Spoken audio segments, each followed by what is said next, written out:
তুখাযু মিন আগনিয়াহিম ওয়া তুরাদ্দু ইলা ফুকারাহিম, ধনীদের নির্দিষ্ট অংশ কালেকশন করে দরিদ্রদের বিলি বন্টন করা হবে। এই নীতিগত আল্লাহ রসুল থেকে ঐতিহাসিকভাবে স্বীকৃত এবং প্রমাণিত। মাননীয় স্পিকার, মহান জাতীয় সংসদে 2024 এবং 27 সনে প্রস্তাবিত যে বাজেট, এটা বাংলাদেশের ইতিহাসের 55তম বাজেট। ঋণের বোঝা এবং ঘাটতি নির্ভর এই বাজেট আমাদের জন্য চ্যালেঞ্জিং অবস্থায় রয়েছে। 234 পৃষ্ঠার দলিল দস্তাবেজ জাতি অনুধাবন করতে চায় না। সাধারণ মানুষের আকাঙ্ক্ষা হচ্ছে নিত্য প্রয়োজনীয় দ্রব্যমূল্যের সহনীয় অবস্থান এবং কর্মসংস্থান সৃষ্টি, এবং মধ্যবিত্ত ফ্যামিলির মানুষের উপর কর আরোপ করা যাচ্ছে কিনা। সাধারণ মানুষের আকাঙ্ক্ষা হচ্ছে তেল, গ্যাস, বিদ্যুতের দাম বাড়ছে কিনা। মাননীয় স্পিকার, আগামী অর্থ বছরে যদি অর্থনৈতিক সমৃদ্ধি এবং রাজস্ব ইনকাম যদি কাঙ্ক্ষিত না হয়, এই বিশাল বাজেট জাতির কাঁধের উপর বোঝা হয়ে দাঁড়াবে। মাননীয় স্পিকার, আমার বাংলাদেশের অর্থনীতির ইতিহাস হচ্ছে রাজস্ব আহরণের সক্ষমতা সীমিত।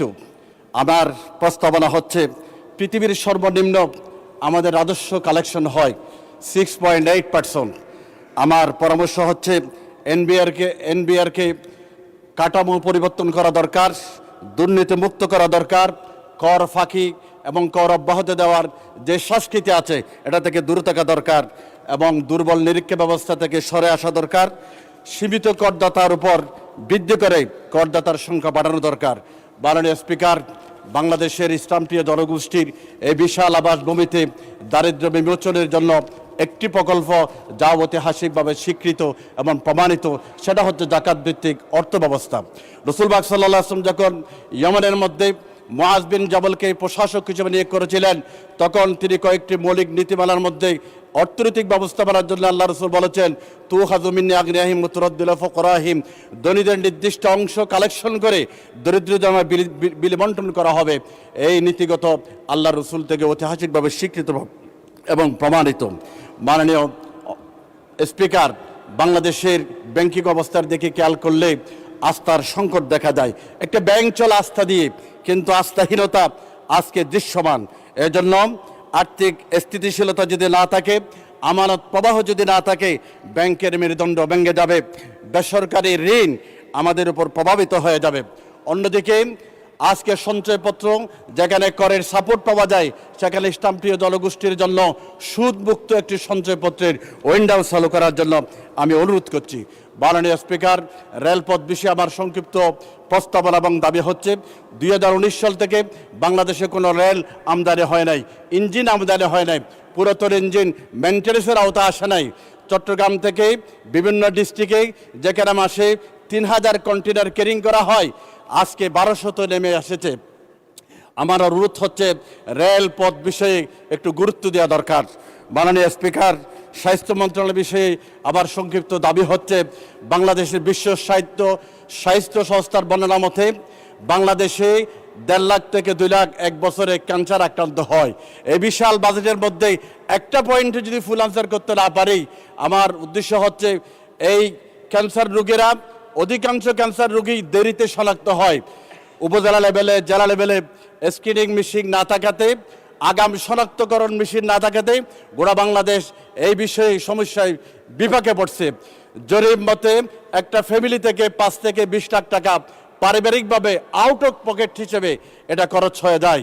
আরেকটা জরিপ মতে শুধু স্তন এবং মুখ আর জরায়ু ক্যান্সারে এক বছরে 1200 কোটির অর্থ অপচয় হয়।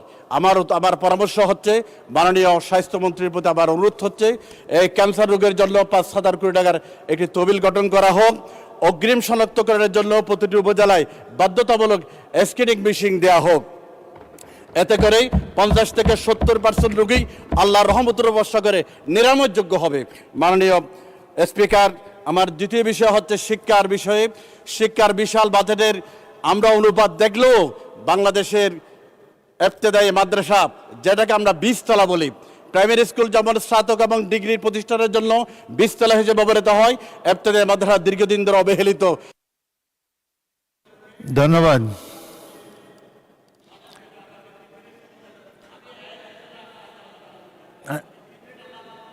না, আপনার হুইপ 2 মিনিট দিয়েছে, আপনি 2 মিনিটে বক্তব্য শেষ করেন। মাননীয় স্পিকার, আপনাকে ধন্যবাদ। এবতেদায়ী মাদ্রাসা সহ দেশের কওমি মাদ্রাসার উন্নয়ন এবং বিশেষ করে প্রতিটি জেলায় একটা একটা মাদ্রাসা সরকারি করার জন্য অনুরোধ করছি। মাননীয় স্পিকার, স্থানীয় সরকার বিষয়ে আমার দাবি হচ্ছে, আমার প্রস্তাবনা হচ্ছে, স্থানীয় সরকারে গত অর্থ বছরের বরাদ্দ কম দেওয়া হয়েছে, অথচ গ্রামীণ শতকরা 60 জন মানুষ গ্রামে থাকে। গ্রামীণ অবস্থা, সারা যোগাযোগের অবস্থা ভালো নয়। আমার অনুরোধ, সাস্টেনেবল ডেভেলপমেন্টের জন্য, SDG LDG অর্জনের জন্য কার্পেটিং রোড কোনো দরকার নাই। উপকূলীয় এলাকায় বৃষ্টিমুখর সেই এলাকার মধ্যে ইউনি ব্লক এবং RCC ডালাইয়ের মাধ্যমে রাস্তা করা হলে 5টা বছরের রাস্তায় হাত দিতে হবে না। মাননীয় স্পিকার, আমার আরেকটা বিষয় হচ্ছে খাদ্য মন্ত্রণালয়। আমার এলাকায় খাদ্যের গুদাম একটা রয়েছে, তা বাঁশখালীর একটি প্রান্তে, আনোয়ারের সীমান্তে, আর একটা বাঁশখালীর মাঝখানে। খাদ্য মন্ত্রণালয়ের একটি গুদাম স্থাপন করার জন্য অনুরোধ করছি। মাননীয় স্পিকার, কৃষি মন্ত্রণালয়ে আমার নির্বাচন এলাকা বাঁশখালীতে চট্টগ্রাম জেলার 30% খাদ্যের আবার কৃষির আবার সবজির চাহিদা মেটায়। সেখানে হিমাগার না থাকাতে, কোলেস্ট্রল না থাকাতে আমার কৃষকেরা বিপাকে পড়ছে। মাননীয় স্পিকার, মৎস্যজীবীদের বেলা একটি কথা হচ্ছে, আমার নির্বাচন এলাকায় 14,000 নিবন্ধিত জেলা আছে, অথচ সেখানে BGF পূর্বাসরে BGF পায় মাত্র 2,000-এর 2300 মানুষ 2300 নিবন্ধিত জেলায় BGF পায়। এই দুর্বিষহ এই বন্টনের আমি নিন্দা জানাচ্ছি। আমি অনুরোধ করছি এই বাজেট যাতে বৃদ্ধি করা হয়। গভীর সমুদ্রে মৎস্য আহরণকারীরা সমুদ্র বিভাগে মারা গেলেই, ঘূর্ণিঝড়ে মারা গেলেই সেই পরিবার আর খোঁজখবর দেওয়া হয় না। আমার প্রস্তাবনা হচ্ছে, সে মৎস্য আহরণকারী সমুদ্রে যারা মারা যায় তাদের পুনর্বাসনের জন্য 5 লক্ষ টাকার আমি দাবি জানাচ্ছি, তাদের বরাদ্দ জানাচ্ছি। মাননীয় স্পিকার, আমাদের শিল্প হাতের বরাদ্দ অত্যন্ত সীমিত। বাংলাদেশের শিল্প হাতের এই বরাদ্দ দিয়ে বাংলাদেশের উন্নয়ন সম্ভব নয়। শিল্প হাতে বরাদ্দ বৃদ্ধির দাবি জানাচ্ছি। মাননীয় স্পিকার, আপনাকে ধন্যবাদ জানিয়ে